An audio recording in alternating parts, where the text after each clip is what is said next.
Hola, bienvenidos a mi canal. Yo soy Alberto Vargas. Qué bueno que nos encontramos ahora, sí, desde el estudio. Más tranquilo, más suave. Estoy aquí organizando algunas cosas, ¿eh? Ya mejor iluminado, sin vientos. Mucha gente el otro día quejándose porque el audio no sirve. Pero coño, ¿no me ves que me estoy grabando en el maldito aire libre con una vaina de viento en Estados Unidos? Bien que se escucharon algunas cosas mientras yo caminaba.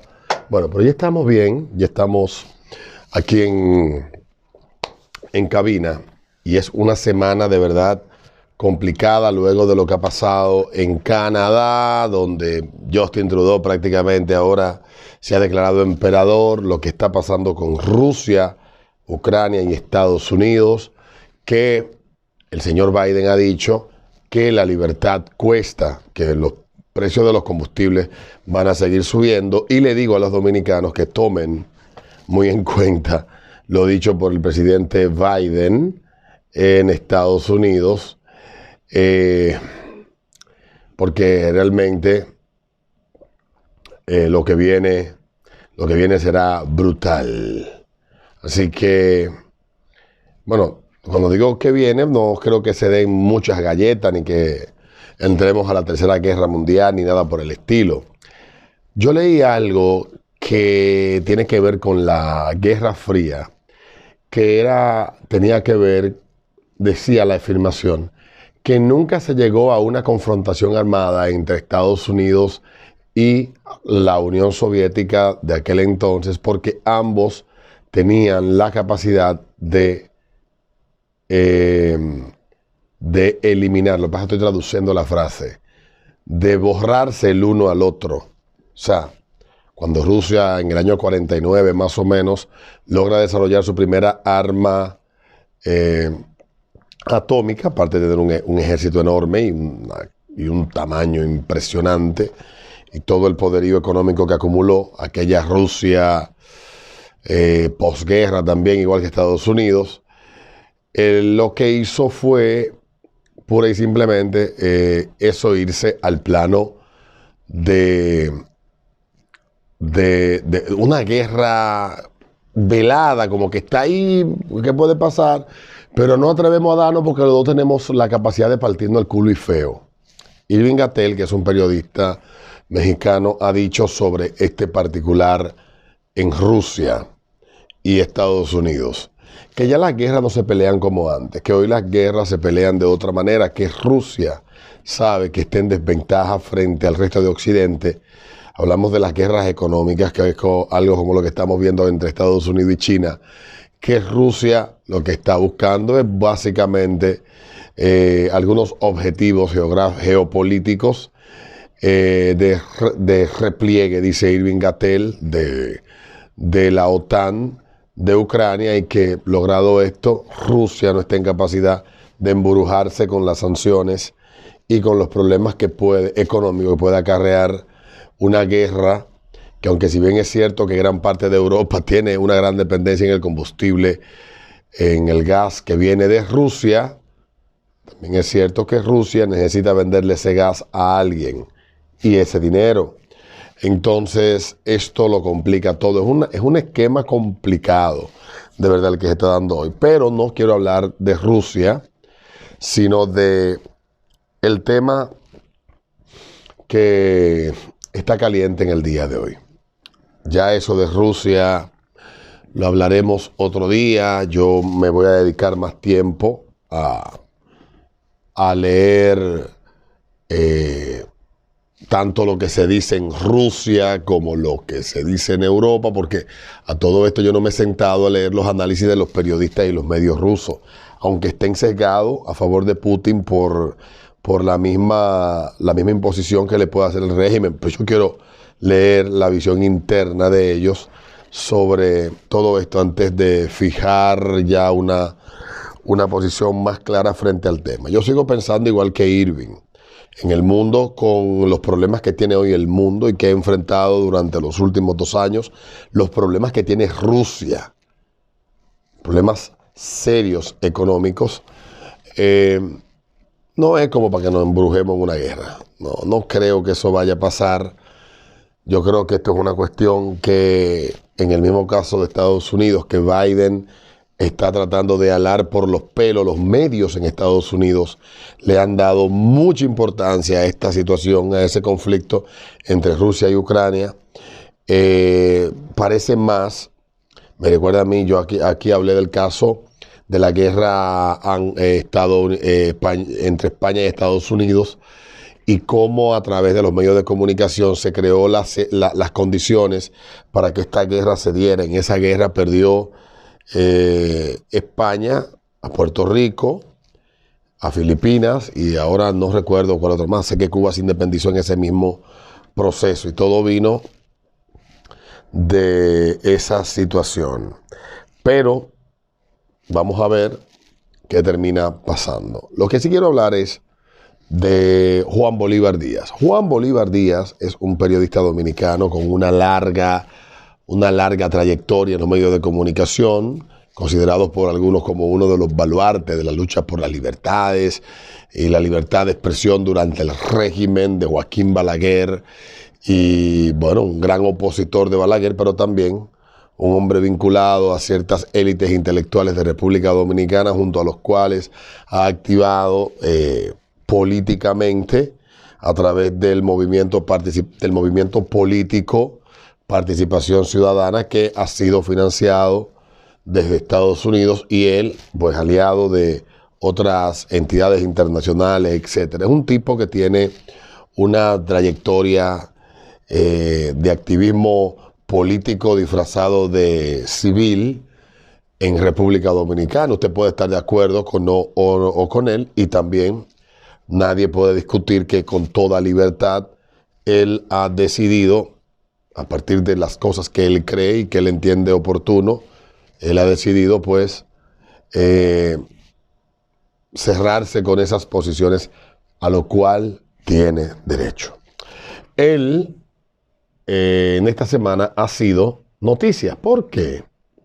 Porque en una entrevista de más de una hora estuvo hablando del tema, pero del tema de los nombramientos en el PRM, y se hizo viral un audio de unos 10 segundos. En ese audio se le escucha a Juan Bolívar Díaz. Este es un audio un poco más extenso de lo que dijo el señor Díaz en una entrevista que tuvo hace un par de días, y que mucha gente la ha ido picoteando. No está el contexto completo, pero sí lo que él dice en esta parte es de lo que vamos a hablar. Porque déjeme decirle, yo hice mérito para tener ese cargo, o cualquier otro, si es de mérito que estamos hablando, porque yo no era dirigente del PRM, pero yo fui de la coalición social que apoyó al presidente, y yo fui el coordinador general de esa coalición. Y esa coalición social fue fundamental para recoger la inconformidad que había en el país y que se manifestaba en la Marcha Verde, de la cual yo, como muchos de los que fuimos a la coalición, éramos dirigentes o promotores. Y esa coalición recogió ese movimiento y lo convirtió en fuerza política, en fuerza de votos. Y los jóvenes que se fueron a la plaza pública fueron motorizados por esa misma coalición y por ese mismo movimiento de la Marcha Verde. Y eso fue lo que produjo la victoria del PRM y del presidente. Oiga, cuando yo oigo ese discurso de que nosotros ganamos las elecciones, ustedes no ganaron solo las elecciones. Yo les pregunto, ¿cuántos votaron en la convención del PRM? Y votaron 500,000. ¿Y cuánto eligieron al presidente? 2 millones de personas. Entonces, ahí había muchísima gente que trabajó, que no eran dirigentes del PRM, que trabajó para que eso se produjera. Dar el cargo. Ahí está. Él dijo un montón de cosas, dijo que si el presidente le nombraba... bueno, ya yo me imagino que mucha gente ha visto lo que él dice. Ciertamente... yo creo que hay un tema de fondo que tocaré otro día, pero ciertamente el PRM no ganó solo.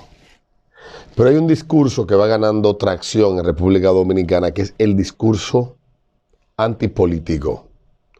Ya ese discurso ha dado sus resultados en otros países, O sea, un segmento de la clase política que quiere entrar a la política y quedarse con todo, desacredita a la clase política previa para que ésta salga del juego y entonces ellos ocupar las posiciones de poder y ser ellos quienes gobiernen y quienes decidan lo que se hace en el país, eliminando toda competencia posible. Aquí en República Dominicana estamos en ese proceso. Luis Abinader se ha prestado a eso de manera clara y sin ningún tipo de complejo. Él lo ha hecho. En el caso de Juan Bolívar Díaz, se parece a un artículo escrito por José Francisco Peñaguaba, que usted puede también estar o no de acuerdo con él, pero hay que reconocer que es un gran conocedor de la política y también un gran estratega y armador de alianzas. José Francisco Peñaguaba, hijo mayor de uno de los hijos mayores del fenecido líder del PRD, José Francisco Peña Gómez. ¿Qué dice José Francisco Peñaguaba en su artículo que él tituló Reflexiones atrevidas, la política sin políticos? Dice él que en este nuevo mundo light se quiere reconstruir un nuevo ciudadano que tenga nuevos hábitos de vida y de consumo. Por eso se auspicia una vida sin valores, comida sin calorías, postres sin azúcar, chicharrones sin grasa, lectura sin aprendizaje, bebidas sin alcohol, derechos sin deberes, café sin cafeína y, claro, también política sin políticos. Ese es el discurso que está tomando tracción en República Dominicana y no es fortuito. No es fortuito, obedece a una estrategia que ha ido calando en los últimos años. Yo, desde hace muchísimo tiempo, era un lector asiduo de los artículos en el periódico Hoy de Juan Bolívar Díaz y de sus inquietudes. Yo creo que coincido poco con las cosas que él defiende, pero ciertamente hay que reconocerle que es un gran analista y un tipo que está muy bien formado. Y ha dicho esto a un partido que ganó unas elecciones, ciertamente, que la ganó y la ganó con muchos aliados. Y yo he dicho en varias ocasiones que el problema del presidente Luis Abinader, el mayor problema, es que la coalición de Macos con Cacatas que él formó es tan grande y su ambición por llegar al poder era tan grande que él decidió acostarse con todo el mundo sin tomar en cuenta que estaban llevando a la cama esas personas. Por eso el presidente se ha visto obligado a aceptar en el gobierno agendas que él no comparte, posiciones que él no está de acuerdo, pero que hizo compromisos políticos para él defenderlas. El caso de Juan Bolívar Díaz, que él dice que si le nombran un PRMista, botella, whatever, en la embajada, él recoge su vaina y se va, es el tradicional caso de una persona que está sobreestimando. Primero, hay que reconocer, él tiene bajo su mando un grupo de personas que tienen la capacidad de hacer mucho daño. La sociedad civil que él encabeza, la sociedad civil, entre comillas, que él encabeza, el grupo político sin partido que él encabeza, tiene la capacidad de hacer mucho daño. Si no, pregúntenle a Danilo, que le dio su tajada del gobierno, y aún siendo así, esos muchachitos le sacaron las uñas al presidente Medina. O ya se olvidaron de Teodoro Santana, que era ministro de Economía y Planificación, que tuvo Danilo que partirle el culo por lo que dijo a los periodistas. Venía de Participación Ciudadana. Entonces, esa fue la cuota. Lo que pasa es que ahora ellos fueron por más. Y ahora tienen prácticamente un cuarto del gobierno para ellos. Pero en el caso de Juan Bolívar Díaz, que de manera abierta le lanza un desafío al presidente y le dice de manera clara al presidente: no, es que usted aquí en esta embajada no manda, aquí mando yo. Y si usted va a venir a mandonear aquí, yo le dejo su vaina y me voy para la mierda. Y usted también, y usted va a saber lo que va a pasar con usted. Esa es la realidad de la política hoy en día. Los políticos no lo han notado. Lo dijo un senador en el Senado hace unos años. En el Senado hay varios Hay un senador que luego de haber hecho vida política, luego de haberse lucrado a través de venderle servicios al gobierno, pues el tipo ha salido del closet como que él es apolítico, él es el más serio, él es el más íntegro, él es el que da los carnets de seriedad en República Dominicana, y así en la Cámara de Diputados también hay otro grupito de come mierda que se creen que ellos son una clase especial, una clase diferente, una clase mejor a lo que ya tenemos. Hasta la forma como se definen miembros de la nueva política es jactanciosa y muy grandilocuente. Entonces, lo que tienen que entender los políticos, ya finalmente, lo que tiene que entender el presidente es que, aunque él le está sirviendo en parte a estas personas que buscan desarticular a la clase política y sacarlos del juego, y que se cree una nueva clase política que no es que va a ser diferente a la que tenemos hoy. El artículo de José Francisco Peñaguaba habla de eso. Hay una parte de la clase política tradicional dominicana que es culpable en parte de el descrédito que han ido ganando con el paso de los años. Otra ciertamente se ha comportado a la altura de las circunstancias y han sido excelentes servidores públicos, excelentes funcionarios y excelentes diputados y senadores. Eso nadie lo puede discutir. Ahora, lo que hay que discutir es si si esas personas que han hecho las cosas bien, la mayoría de las personas se enteran que ellos lo hacen bien, porque no puede pasar si quienes se encargan de llevar la opinión y las informaciones sobre las cosas que pasan a la población tienen su agenda política para beneficio propio, porque ellos tienen una visión donde ellos, que son parte de una élite intelectual y moral de República Dominicana, son los que tienen el mandato de reconstruir la moral del país y de imponer una nueva forma de gobernar. Yo sé que esto no va a pasar de ahí porque este es un gran aliado del presidente. El presidente no se va a echar de enemigo a ese grupo, imposible. Le tumban el gobierno en 2 meses. Pero ciertamente lo que sí es importante que veamos es esto. En una época lo llamábamos los Avengers, a ese grupito. Yo después le puse otro nombre en la elección, los que reparten los carnets de seriedad en República Dominicana. De ahí, ese grupo de donde viene Juan Bolívar Díaz, que son los supuestos más serios de República Dominicana. No pongo en entredicho que sean serios o no, pero ellos son los que dicen quién es serio y quién no es serio en el país, dependiendo de si tú estás a favor o en contra de las cosas que ellos están combatiendo en el momento y que ellos definen como malas o como buenas. El presidente no se va a echar a ese enemigo encima. El presidente va a jugar al olvido. Él está en su discurso del domingo 27. Esto va a pasar. Lo que sí debo decirle a mis amigos del PRM, a mis familiares que trabajaron, que ciertamente hubo un aporte de muchos sectores, pero el principal aporte lo hizo el PRM. El PRM financió la Marcha Verde. Luis Abinader buscó dinero para la Marcha Verde.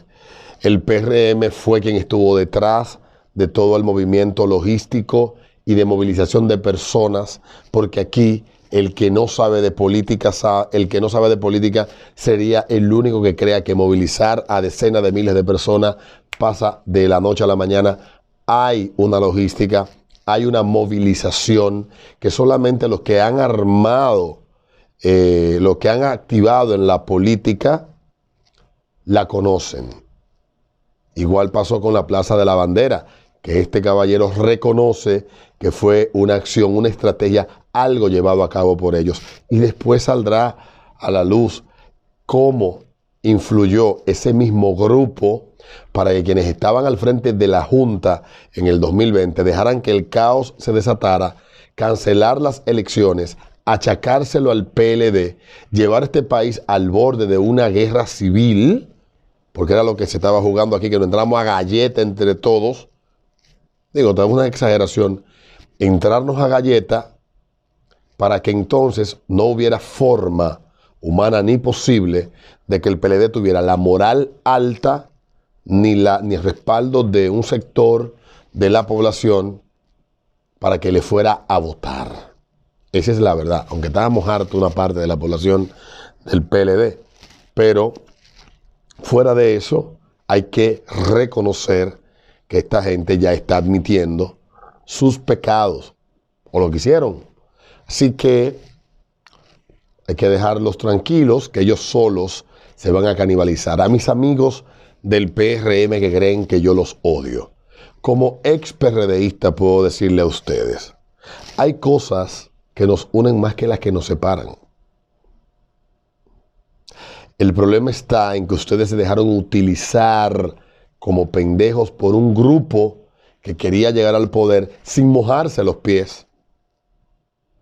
De un grupo que cuando había que salir a hacer campaña prefería quedarse en las periferias, en sus jipetas, antes que salir a abrazar viejas y a codearse con la gente común y corriente, porque ellos no se mezclan con ese tipo de gente.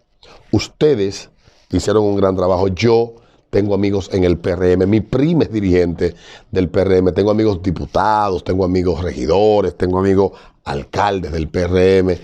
Yo sé cómo se fajaron, sé cómo trabajaron, sé cómo creyeron en ese proyecto político. En el año 2019, en junio de ese año, tuve una conversación con mi prima que me dijo que cuál era la posición que yo iba a asumir. Y yo dije que mi posición era contemplativa.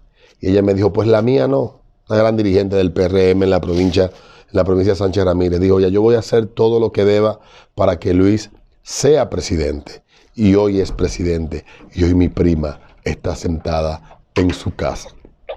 No le han reconocido su sacrificio. Así que sigan de pendejo, activando en la política, mis estimados PRMistas. Sigan siendo el papel con el que la oligarquía y la sociedad civil, que de civil no tiene nada, la sociedad política, la sociedad apartidista, no civil, apartidista, porque no tienen partido, porque ellos lo que quieren es poder, punto. Sigan trabajando para ellos, sigan de limpiasaco y de lambones, que en el 24 yo les voy a hacer un cuento a ustedes. En el 24 es a ustedes que lo van a votar del gobierno para nombrar a los compañeritos de los movimientos, de la sociedad civil. Sigan ahí de pendejo. Sigan de pendejo. Cuando le partan el culo y lo saquen a todo de la política, ustedes entonces se van a dar cuenta. Nos vemos en un próximo video. Cuídense mucho.